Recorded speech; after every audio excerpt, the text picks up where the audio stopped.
नाशिकात शीख समुदायाच्या झालेल्या बैठकीत सरकारला पाठिंबा। मागील काही वर्षापासून दुरावलेल्या शीख समाजाची राज्य सरकारच्या वतीनं पहिली समन्वय समिती स्थापन करण्यात आली आहे। शीख समाजाच्या समस्या सोडवण्याचं काम ही समिती करणार आहे।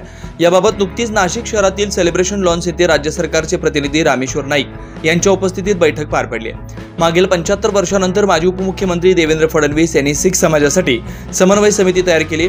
याबद्दल आमचा त्यांच्यासोबत असलेल्या सरकारला पूर्णपणे पाठिंबा असल्याचं समन्वय समितीचे सदस्य गुरमुख सिंह सिंधू यांनी सांगितलंय।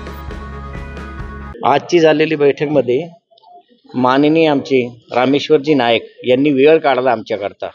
याकरता आम्ही पूर्ण शीख समाज यांचा धन्यवाद करतो आणि माननीय फडणवीस साहेबांचा ज्यांनी 75 वर्षानंतर एक कमिटी म्हणून शीख कोऑर्डिनेशन कमिटी बनवून आम्हाला जो मान दिलाय त्या मानाचा आम्ही अभिनंदन करतो आणि आयुष्यभर त्यांना थँकफुल राहू। कुठली सरकार आली कधी त्यांनी ती काँग्रेसची असो का कोणती असो कधी अशी कमिटी त्यांनी तयार केली नाही। आमच्या मूळ जेवढ्या काही आमच्या अडचणी होत्या कधी ऐकल्या नाही, पण हे आमच्या दारावर येऊन आमच्या अडचणी ऐकून त्यांना सुधरून देतील, हल करून देतील असं त्यांनी आश्वासन दिलेलं आहे।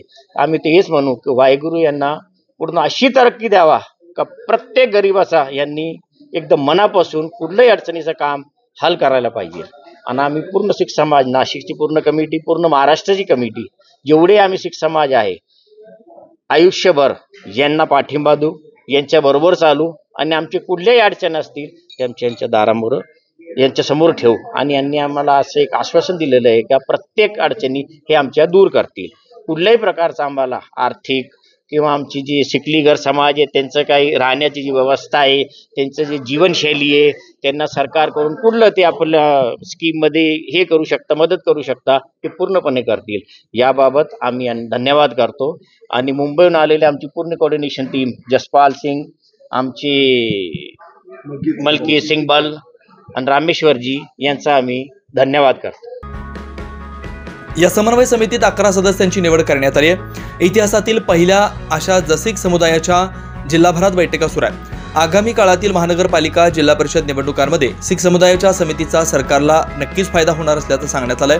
उपमुख्यमंत्री देवेंद्र फडणवीस यांची जवळीक असलेले रामेश्वर नाईक हे प्रत्येक जिल्ह्यात शीख समुदायाच्या बैठका घेऊन या समितीचा लाभ कसा घेता येईल याबाबत माहिती घेत आहेत। मी प्रथम महाराष्ट्र शासनाचं मनापासून शीख समाज, बंजारा आणि लबाना समाजाच्या वतीनं अभिनंदन करेन, आभारी प्रकट करेल की या तिघी समाजाचं ते इतिहास पाहता आणि ह्या समाजाची आताची अवस्था याच्यावर विचार करून वेगवेगळ्या योजना आणून त्या समाजातील लोकांना नियुक्त करून आणि त्याच व्यक्तीमार्फत समाजाचे उत्थान करण्याबाबत वेगवेगळ्या प्रकारच्या योजना या ठिकाणी राज्यामध्ये आणल्या जात आहेत।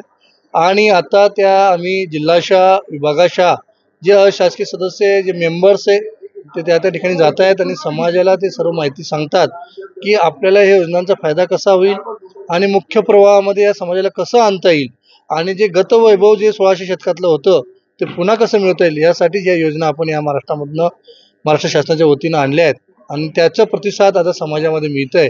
गेली 70 वर्ष समाजाकडे जाणून बुजून दुर्लक्ष केलं गेलं होतं।